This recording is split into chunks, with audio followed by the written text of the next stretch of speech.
नमस्कार, प्रणाम। कैसे मानिए रवा सब? उम्मीद कर देंगे रवा सब अच्छा हो।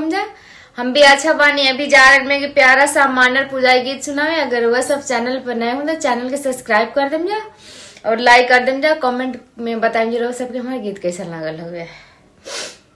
एके जे मानर गढ़ेला के बेसाहेला, एके जे मानर गढ़ेला के बेसाहेला,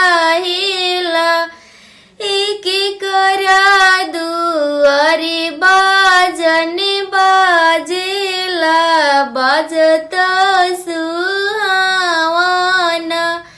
एके करा दुआरे बाजन बाजेला, बाजत सुहावना।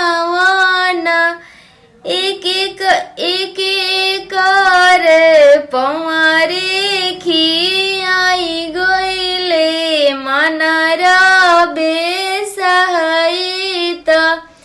एक कर पवारे खियाई गईले मानरा बेसहायत,